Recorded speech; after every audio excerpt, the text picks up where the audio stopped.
Welcome to the Back to Health podcast, where we share inspirational stories of hope to help you reclaim your health. If you're suffering from a chronic condition and have been given little to no hope, if you've been told that there's nothing wrong with you, but you know there definitely is something wrong, or if you're just trying to be preventative and want to know how to reclaim your health, then this podcast is for you. I can't wait to share today's episode. Hello, and welcome to the Back to Health podcast. I'm your host, Rushani Mahendran, and I'm so excited for today's episode because we are going to be talking about one of my favorite modes of healing today, which is homeopathy. I have the wonderful Lisa Strbac here with us today to discuss all things homeopathy and the variety of things that it can be used to help with. Hi, Lisa. Thank you so much for making time to be on the Back to Health podcast today. Thank you for having me. It's a pleasure to be here. Oh, it's so lovely to always connect with like-minded people. And today's episode is like one of my favorite topics, which obviously is a common thing for both of us, which is homeopathy and sort of like the possibilities of this healing modality and what it can do for people. And I think a lot of people have seen or heard my stories around homeopathy. And if you haven't, you can check it out in the welcome episode where I talk about how I came across it. But today we're going to talk about how Lisa found homeopathy and how that has taken her down a particular route of healing where she's now trained to become a homeopath and is helping lots of families and making a real difference to, I think, some conditions that can be sometimes less understood in the world, or allopathically there's only like one or two options and they may not feel right for parents to go down, but homeopathy really does give a whole variety of options. So I'll let Lisa take the floor and tell us her story. Thanks so much for having me. Yeah, so I can talk to you about how I found homeopathy. I was a complete skeptic, I have to say, and I had such faith in the sort of the GP. I'd go to my GP about everything, and certainly, the way my first daughter, was born into the world. I wouldn't be here if it wasn't for the NHS and the surgeon saving my life. So, I had such respect um, for the medical system and the traditional medical system, and I had very lots of blood transfusions when I had my daughter. So I started off very much, doing what I was told. I didn't know that there was any other way. And my daughter started to get a lot of repeated ear infections, and there would be, just have some antibiotics. And I didn't, unfortunately, know about belladonna or pulsatilla or other homeopathic remedies that might have quite easily resolved this. So I went down that route, and I did think these antibiotics, they're not really getting to the root cause.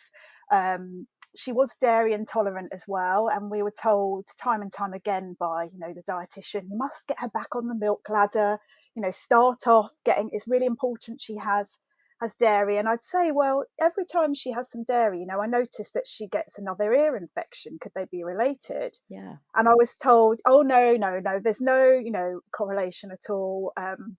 Just keep on trying to get her to have the dairy. And things came to a head really when she was 2.5 or more, 2 3/4, and she had her flu spray, and within almost a few days after, she got very sick.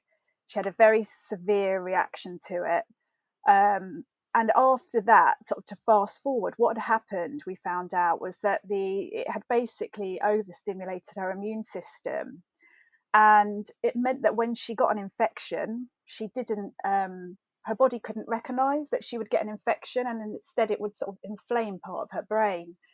So she could get anxiety or urine issues. So there could be a lot of sort of a much wider reaction when she would get an infection, rather than saying, oh mummy, I've got ear pain, or if she would have a fever. Instead she would have this sort of alternative immune response. And we went to we saw so many doctors, tried to get so much help, and the specialist at Great Ormond Street wanted to put her on prophylactic antibiotics for a year, to kind of ward off any infections, in the hope that she'd kind of grow out of it, or her body would just come out of this state. And I thought, how can antibiotics help? Really, haven't antibiotics been part of the problem? Because she'd had so many repeated antibiotics over the years, and I just felt that her gut probably wasn't in good order. You know, I'd started to hear more in the mainstream Yeah. press and news about the gut health connection. I think it wasn't quite as well, you know, this is sort of 7 years ago. It's not quite as, it wasn't quite as well known then. You know, probiotics and everything are everywhere now. Yeah. Um, so I just felt, you know, in my gut, pardon the pun, that putting her on antibiotics for a year wasn't really going to help the situation. And I remember coming out of that appointment feeling really quite lost as to how was I going to help my daughter. You know, she had this chronic health condition where when she got sick, her body couldn't seem to recognise that she'd get these infections, and it became really apparent, you know, from my younger daughter, who hadn't, she was a baby at this point.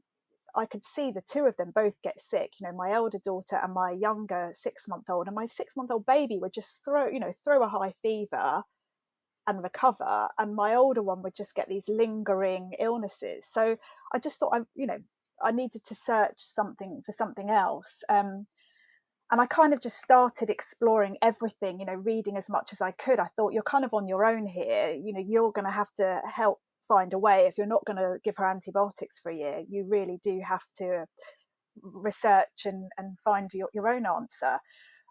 So I started to get really into diet, and I read the Gut and Psychology, the GAPS book, as it's called. Yeah. Looked at sort of the connection with the diet, and that started to make sense because I thought, well, yes, I'm right. You know, every time she did have dairy, she got ear infections, and I realized it can create extra mucus, and that can be a breeding ground for bacteria for ear infections. So all of these things sort of started to make sense, and I started to see a nutritionist. She was a biomedical nutritionist, more like a functional doctor, and she put my daughter on lots of supplements, and my daughter started to do really well. But I thought, it's not really getting to the root cause still. I felt like, yes, it was great, but why is she getting sick? You know, why is it that you know, other people, other children aren't getting this sick? So why is it? You know, it's just felt like it wasn't going to do deep healing as the Yeah. new It was just supplements. maintaining the situation basically. Exactly, yeah.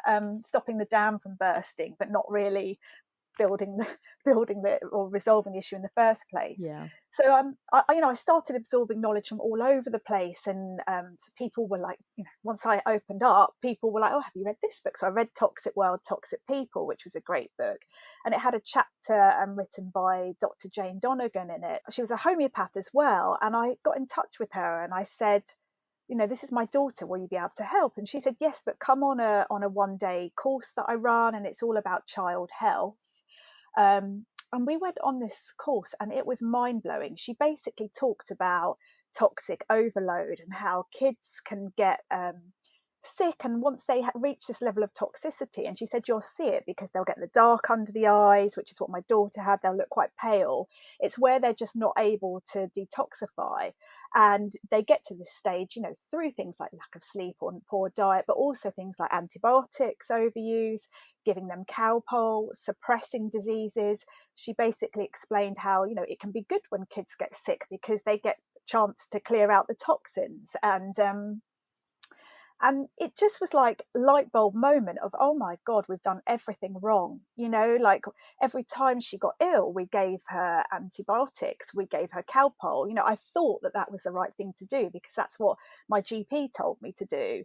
But I realized that we had just suppressed everything back in. I can relate Um, so much to this because this was exactly the same response and the same experience that we've had as well. Where with my kids, it's like, oh, you know, we're taught to sort of think that symptoms are a bad thing. You see a fever come up, you see a cough come up, you need to suppress that. We need to get rid of that as soon as we possibly can. It's like reach for the mm, Calpol. And I've sort of said in my welcome episode that I used to have like Calpol, sometimes 2 bottles in every room because you just never knew when you needed it. Because every time there was a cough or a fever or something, we would just look to suppress it. And it's sort of like how we've been trained to look at symptoms. And actually, when you come across homeopathy and understand that symptoms are the way that your body speaks to say, there's a bit of an imbalance here and there's something we need to do to realign, it's actually a good thing. It's a really good thing. And now when I see a fever, I'm like, yes, like that means she's, you know, they're vital. They're fighting off whatever's in their body and it's a good thing. But I used to have such a fear of fevers. And I think a lot of parents, have the same thing. Like fevers and sore Yeah, throats and coughs and ear infections are all like, oh my God, terrible, the worst thing that can possibly happen. But it's great because it means your child is actually fighting off what they need to fight off in their bodies. completely. And when you get a child that gets so ill that they can't get a fever because they're so chronically sick, you realize, when my daughter started to get fevers back when she was on the road to recovery, I was like, thank God. And one of the things that Dr. Jane Donegan talked about was, everyone says, well, what about febrile convulsions? Like surely fevers are bad. We must suppress, must give Calpol. And she explained, if you look at the National Institute for Clinical Excellence, it now says you should only give Calpol or ibuprofen for pain management, that not for fever itself. Fevers are good. They are there to kill, whatever is causing these symptoms. And um, actually, she said that what can cause febrile convulsions is how quickly the temperature rises, not just a high temperature. So in some cases, giving Calpol, when it wears off, it can cause the fever to spike more rapidly. Yeah. So, parents don't realize that actually you can be more likely to have febrile convulsions when you have Calpol.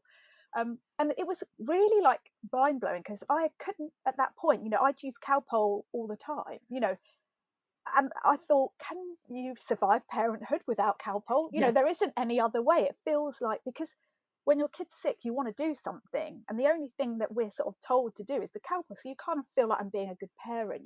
I'm giving my child Yes. something, where actually the best thing you can do as a parent sometimes when it's just a cold. Obviously, it's different if it's something seriously wrong, but if it's just a cold or a sore throat, or it's to do nothing, to just let it get through. I've never given my younger daughter Calpol ever, and people can't believe, they're like, wow, what do you do when she gets ill? And I'm like, I let Nothing. the yeah, nothing. The hardest thing, I sit on my hands. Well, actually, I'll give homeopathy or Yeah. maybe some vitamin C, but so that basically was the eye opening. And I think at that point it was like a big slap round the face, or like a big wake up call. It was like, wow, I had this so wrong, how I should have been treating my daughter. So I went to see Jane for a homeopathy consultation, and it seemed, I have to say, I was, even though I'd been to this brilliant presentation that she'd done and it made sense, I was still skeptical of the homeopathy. I was like, she asked me about my daughter's dreams. She asked me about, all these random things, like what food she likes, what Yeah. was, and I just thought, really, like, this feels like a, really over the top personality quiz in some ways. How can this help? Yeah. And then she was looking in her books like homeopaths do.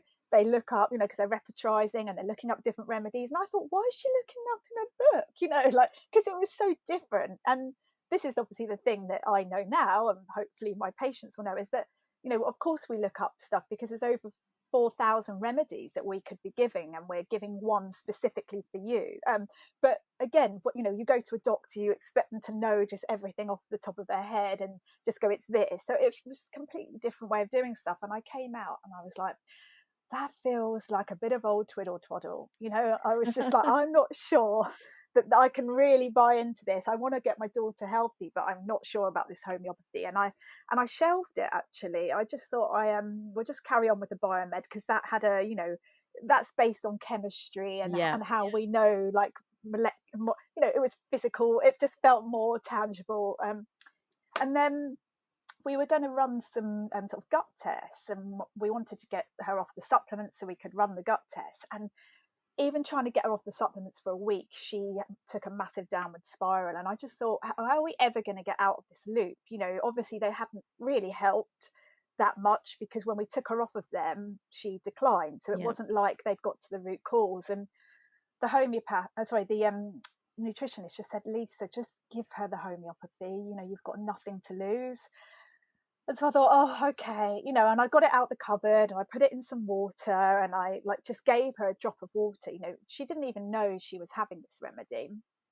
And it was like watching a miracle. It was like this red pill down the rabbit hole moment, because I, up until that point, had been told, or had looked at Wikipedia, it's all pseudoscience and quackery and there's nothing in it, and it works, at best it's a placebo. Well, she didn't know she'd taken the remedy, and within a few minutes, she started screaming her ears hurt, Wow. and saying, "My ears hurt, mummy." What? And I thought, what have I just given? What is this like witchcraft tree I've just given her?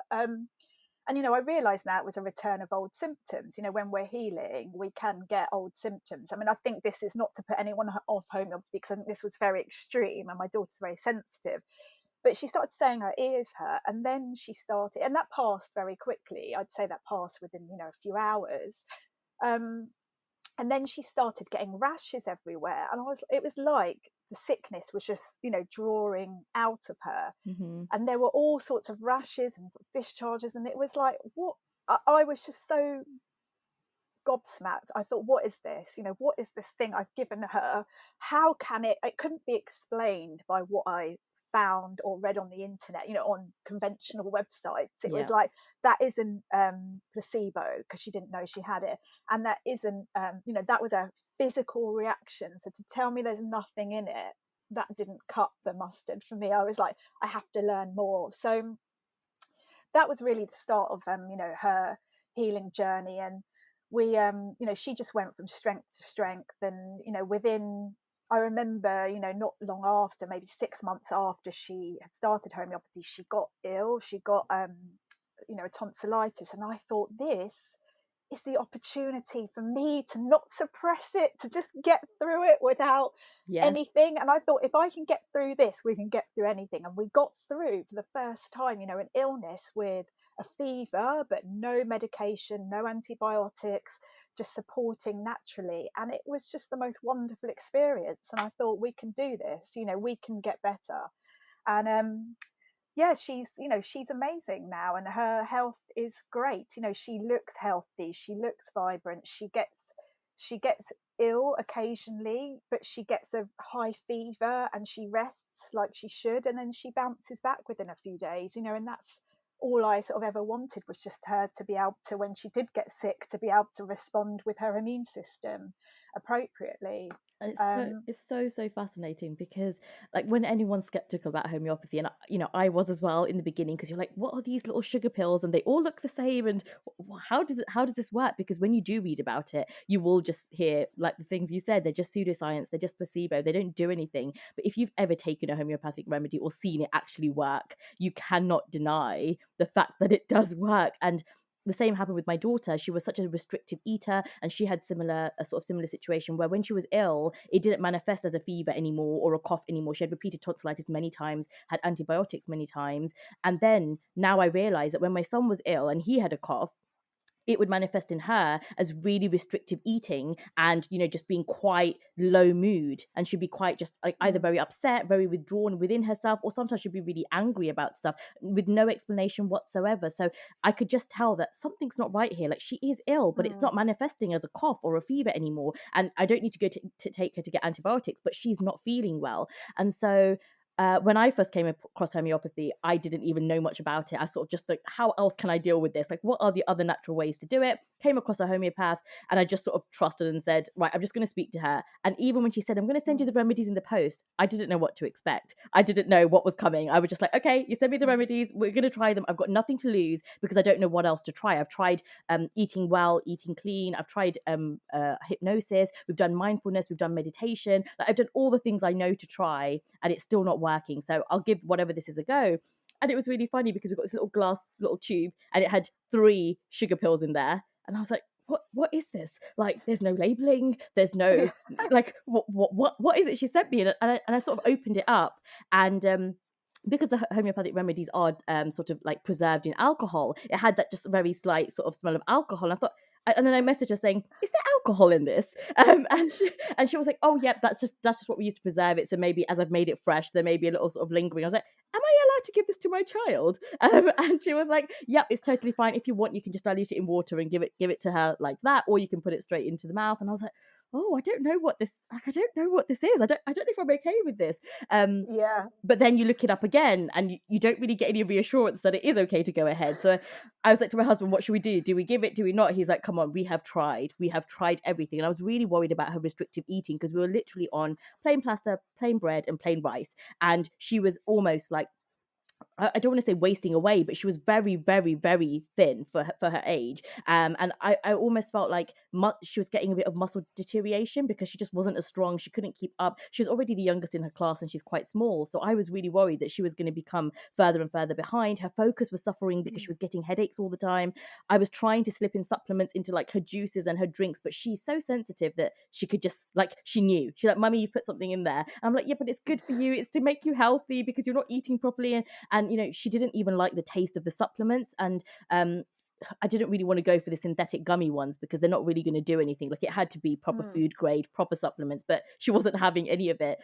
And so I literally was so desperate at that point. I was like, no, I need to do something. If this helps, then it helps. Great, let's try it. So gave her, we to do a split dose. So gave her one that night, one the next morning, and literally within 24 hours, she was like, "Oh, Mummy, what's that smell? What's cooking? Can I try some?" And I was so shocked. I I was like, love it. "What do you Yeah. mean? What do you mean you want to try some? You don't like this stuff?" Like, it was I think it was bolognese. Yes, it was bolognese. So I was making bolognese with pasta. She would just have plain pasta, and my son would have and she's like, "No, I want some of that. I want some of the sort." And she was just so open to try even the stuff she doesn't like. She would try it, even if she wouldn't carry on eating it, but she would at least open to trying it. And I have to say, like, within about 2 weeks, she said to me, we were out, and I didn't even used to pack snacks for her because she would never be hungry, and I would have to like literally force feed and stuff.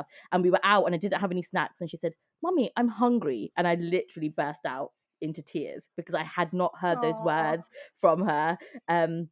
Ever, because when she was a good eater, she was pre-verbal, and then once she was after about 3, she stopped eating. And so I literally burst into tears, and she said to me, "Mummy, do you not have any food? It's okay, you don't have to cry." And I was like, "No, I have all the Oh, food in the bless her. world. I just can't believe that you're hungry." Like, it's and that's how life-changing sometimes homeopathy can be, when you're dealing with something that's sort of seems unexplained, or you just don't know what you're dealing with, or you just don't know like what the answers are to the problem, and you feel like a bad mum because you feel like, what am I doing wrong? Like, what is it that I'm not providing, or what reassurance am I not giving my child that she's not feeling safe to eat, or she's not feeling like, that this world is safe? Because I guess restrictive eating, when I was reading about it, is all about not feeling safe and not feeling like the world is safe and not feel, wanting to have some control. And I was like, what is it that I'm doing that's making my child feel like this? And you feel so terrible, and it's so hard to find answers. And that's why I think, Lisa, the work you do is so powerful, because it helps to find answers to things that are otherwise unexplained, and we sort of don't really understand or know about. And maybe you can speak to us a little bit about what you see now as a homeopath in practice, because this obviously took you down such an amazing route of training to become a homeopath and wanting to help other people in a similar sort of situation. Yeah, sure. No, I mean, my passion is definitely treating children. I love treating children, and particularly children with complex needs. And I see a whole range of kids, from those children that have these odd symptoms, or which who don't have diagnoses. They just have quirks or health issues, or perhaps anxiety, sensory processing issues, and perhaps the parents the children of the parents of that end perhaps are those that have grown up more with natural medicine. They haven't necessarily sought a diagnosis. They've perhaps come earlier. Or I see children, to the other extreme, that are non-verbal, severely autistic, very sort of developmentally delayed, who have diagnosis, and their parents have spent maybe years chasing. It's quite hard to get a diagnosis. It takes a long time, Yeah. particularly on the NHS. So these parents, they've spent maybe a year or two trying to get a diagnosis, and then when they have, there's not actually that much support or help there. This is the other thing. I think we spend so much time trying to get the label, to get the diagnosis, and then once we've got it, if it doesn't help you, sometimes Yeah. I think the label is not that helpful. It depends obviously what the health issue is, but with some things, what I see, um, so the other extreme, yeah, is these kids that have had these diagnoses. Their parents have then realised, perhaps there's only supportive therapies at a very sort of high level. There's a long waiting list, and so they in desperation, go to see a homeopath. And I mean, I've had some amazing results. I've had one girl. She was 9 years old. A lot of health issues. She was non-verbal. OCD. She had PANDAS as well, and within a few weeks of her first remedy, she started speaking. And Wow. I've been seeing her for a year, and she's making really good progress. Obviously, we don't expect miracles overnight because homeopathy is stimulating the body to self heal. So it's a different process, from when you take a conventional medicine, because it's that when you take a conventional medicine, it's the energy of that that's making you better. Yes. As where when you take a homeopathy remedy, that is just stimulating you to get yourself well. So just like, when you have a cold and suddenly you just notice, you're better because you almost don't realize you've got better because it happens sort of gradually. The same with when you get a cut, or you break your leg, you heal yourself, Yes. but and you suddenly think, oh, I'm better. It's sort of it's a much more subconscious process. And with homeopathy, obviously it's like that but sped up a bit, but it still is you healing yourself. So yeah, this little girl, she now speaks 2 to 3 word sentences. She can communicate a lot better, express her needs. She's less anxious. There's still a way to go because when these children have complex issues, I've had other children that I've treated. I see a lot of symptoms where we have these labels like PANDAS, or which is quite a new, I'd say new. It's probably been in the last sort of 10 years that there's been more light shone on it, but it's still very poorly understood. I do see a lot of children with PANDAS, and PANDAS is basically where it's an autoimmune condition. It stands for pediatric autoimmune neuropsychiatric disorder associated with strep. And basically, when these children get a strep infection, rather than their body, realizing that they've got tonsillitis, or sometimes with strep it can be ear infections, it basically inflames part of their brain, and they can get these quite serious behaviors like separation anxiety or urine issues, OCD, tics. It quite often gets misdiagnosed because the behaviours manifest as mental health issues. And you can see it on a scale. There's been some cases in the press that have been described as the exorcist syndrome, where these neurotypical children overnight can just suddenly change.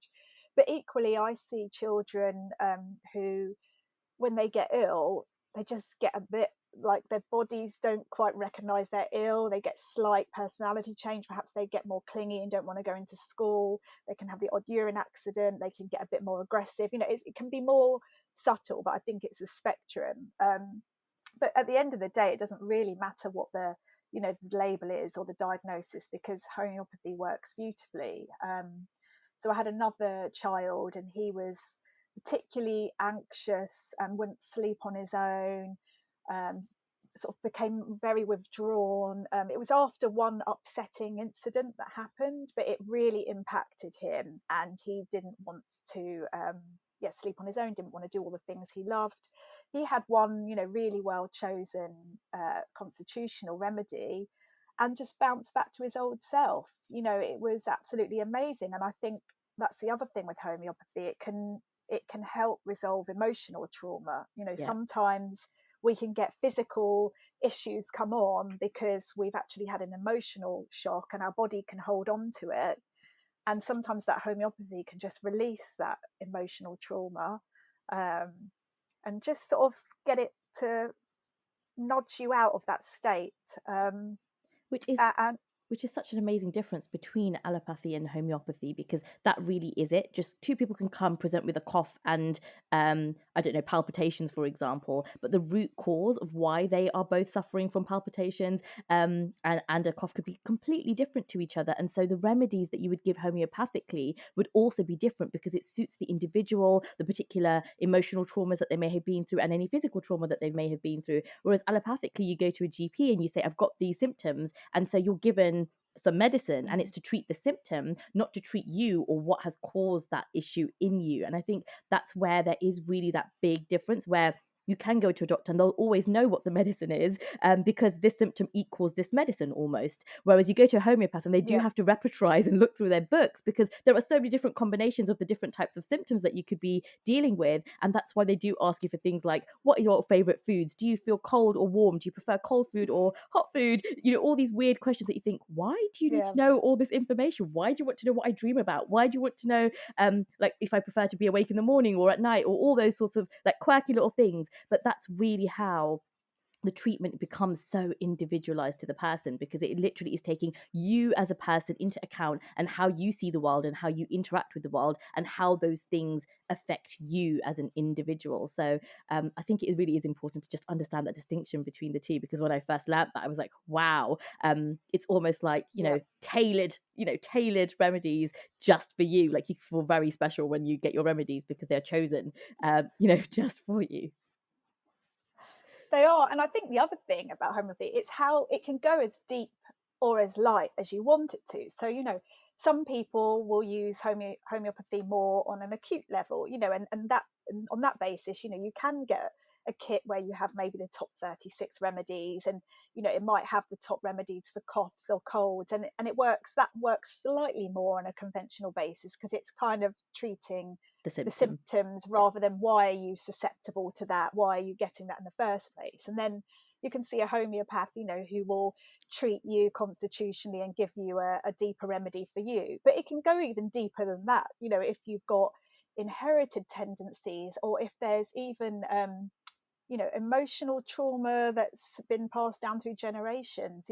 This is where homeopathy can really heal sort of on a deep spiritual level as well. And I think it can go from, I mean, this is what I love about it. It can go from a more of a conventional route right down to, absolute extreme healing. And I think every human can better themselves, and homeopathy can be tailored just for you to improve your health.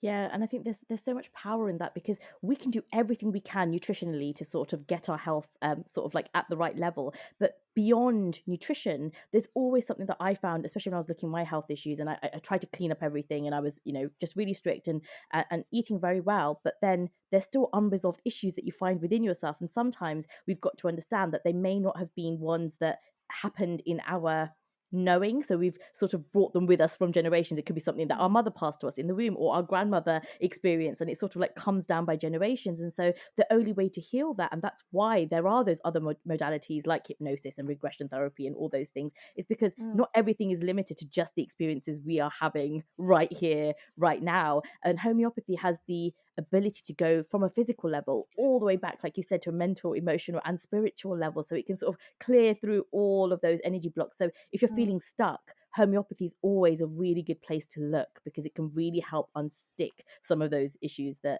you can be experiencing.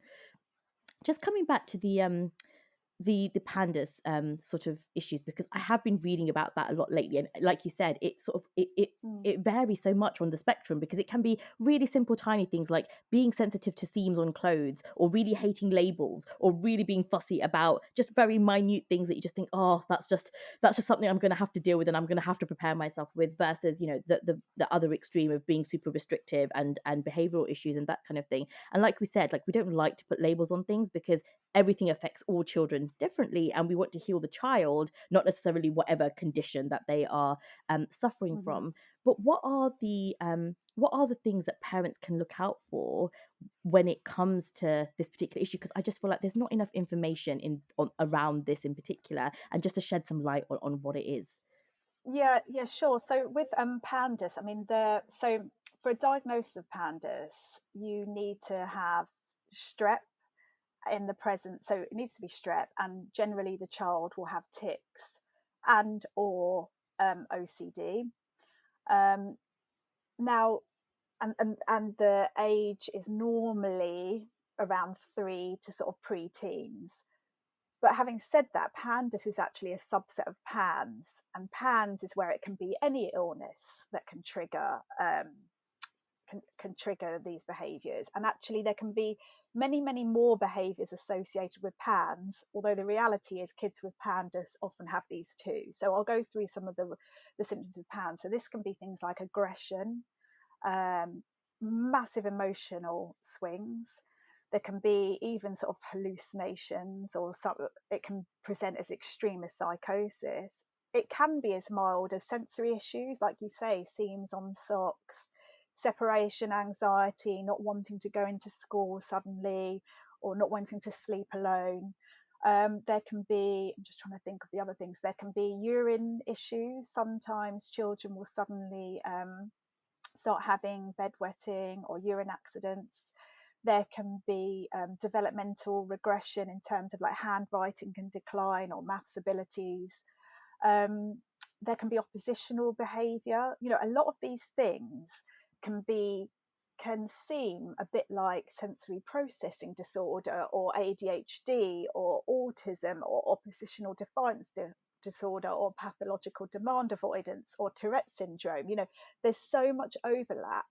And I think the thing is, labels can be useful sometimes, where actually if you recognize this could be PANDAS or PANS, and quite often children will start with PANDAS, where it will be a strep infection that triggers these issues, but it might develop where their immune system starts reacting to any trigger, which then is technically PANS. So that could be things like a virus, or it could even be toxins. It could be mold in the home. That's quite common. um, but a label is useful sometimes, because in these cases, these children are often referred to CAMS, the Child and Adolescent Mental Health Service. Well, yes, to have support to help them through these acute flares, but that's not going to help their immune system Mm. for the best will in the world. So, and actually, you know, if you understand this isn't a mental health issue, this is PANS or PANDAS. Actually, it's their immune system that's causing these behaviours. So, if I do something to help improve their immune system, I can help you know, get them through this. But unfortunately, you know, on the NHS, the standard treatment is, you know, referral to CAMS, and potentially, if it's PANDAS, antibiotics, prophylactic antibiotics to stop, you know, strep infections, or and that doesn't get to the root cause. You know, it destroys the microbiome, the gut microbiome further. And actually can cause really longer term problems, because you're just suppressing the symptoms.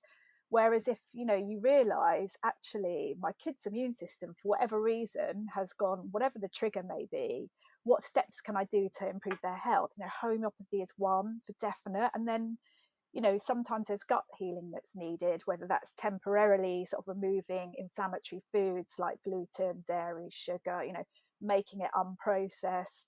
I mean, this is like common sense stuff in some ways. It's not rocket Yeah. science. Eating healthfully unprocessed food, and but it's hard in today's modern, quick world to, you know, to do this. So I think that is very much the philosophy of the homeopathic principles of maintaining causes. You know, we can treat homeopathically, but if we're having these maintaining causes, such as really poor diet or stressful lives, or, you know, something else that's creating issues and stress in the child, then homeopathy is only going to do so much. We do have to look at what else in their world could be causing this. And I just think where we're seeing more kids with PANDAS, PANS, you know, and autism, or you know, all these childhood, this explosion of childhood epidemics, you know, asthma, allergies, all these things that weren't there. You know, I think it's having read lots of books, and I'll talk to you know through some of them, but it's like a toxic overload. It's just, we are such a toxic world right now. With, you know, there didn't used to be organic food, there just was organic Food. food. Yeah. You know, now, like, so to me it's they're the canaries in the coal mine, showing us that there's something not quite right, you know, that there's too much toxicity, and they're the little ones that are trying to show us. Yes. And I think whether you're, what your susceptibility is how you're going to manifest it. So why does someone that with toxic overload have asthma, and another have symptoms of ADHD, or another have PANDAS? It's just the way we're susceptible. You know, we're all unique individuals, and it's Yeah. how we will express our dis-ease.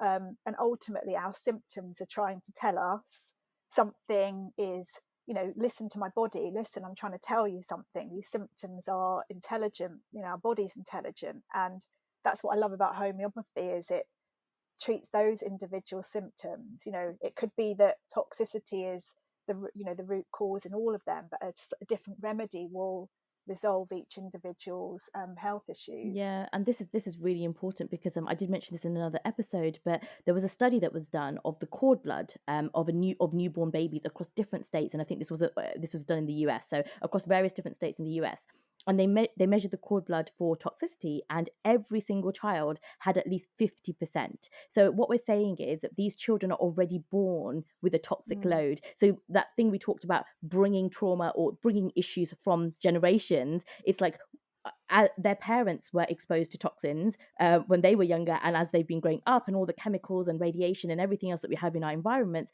and so these babies are already born with a toxic load, and so mm, it takes very little to then trigger them to then start overflowing, and once they yep. overflow they can't detox and they can't fight the toxins, and so it starts manifesting as these symptoms, and that could be food allergies, it could be sensitivities, it could be hay fever, pollen type allergies, or then it goes down the thing of hypersensitivity and having these other neurological disorders as well. So we've got to understand that why is it happening earlier and earlier. It's because these children are bringing with them the Mm. previous generation's toxic load, and so we have to be so mindful about what we have in our environments and how we can keep things as clean as we possibly can. Like, it's not easy, like you say, and kids go to school and they see their friends having processed foods and all these colorful wrappers and things full of refined sugar, and it's so hard to expect them to have like control and willpower to not want those things or not have those things. But if you see that your child might be suffering from anything that we've discussed today, then even just trying to change their diet and clean it up a little bit, and if you see improvement,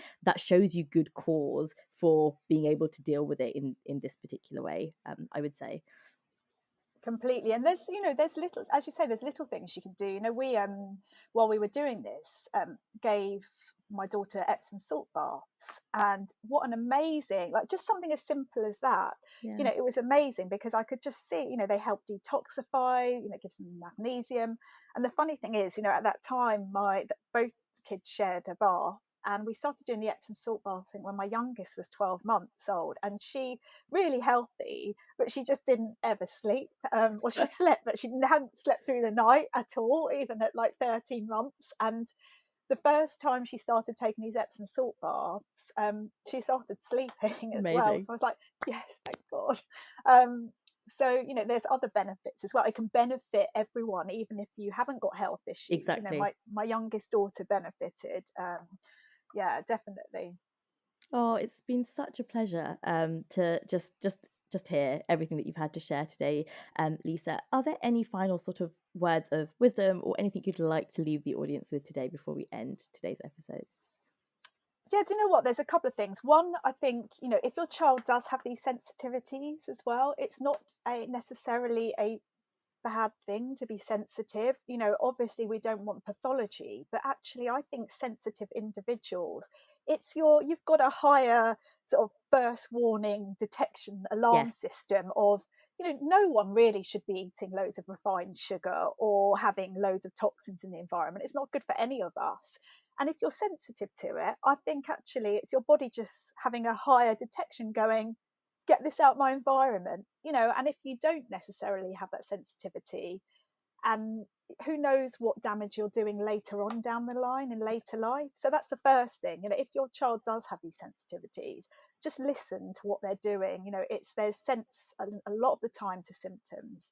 And I think just for people to realize how your body's, in Bruce Lipton's words, your body's ability to heal is far greater than you've given permission to believe. Really seeing the amazing gains that my patients made, that my family have made, it's like that's not written about in mainstream, and maybe it's anecdotal evidence, but when you see it day in, day out, yeah, that you can heal. And I think that's the other thing is, don't give up, have that power to believe that you can get better. It's not always easy, particularly when you're in those really dark days and things are really hard, it's not easy. And I think if you can try and focus on success stories, look for those success stories, look for those positive stories, read things like Joe Dispenza, You Are the Placebo. The other book that I wanted to mention was Dr. Box, Healing the New Childhood Epidemics, which is all about autism, asthma, ADHD, and allergies. And he says that, these children have toxic overload and how you can heal. Really focus on those positive stories. And just don't stop looking for answers, and thinking outside the box.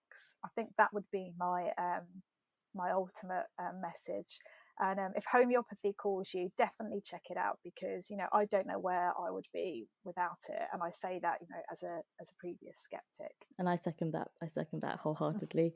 Thank you so much. We'll pop all the links that Lisa has mentioned and the links to where you can find Lisa under this episode in the show notes. So be sure to check that out. And if you have any questions or you'd like to find out more about homeopathy, then you can follow Lisa, or you can drop the questions below this show and we'll try and answer those for you as well.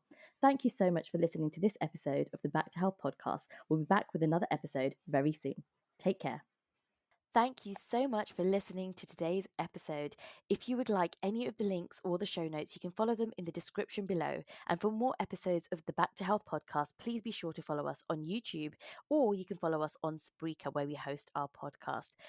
Thanks again, and I look forward to joining you for another episode of the Back to Health podcast. Until then, stay healthy, stay happy, and stay informed.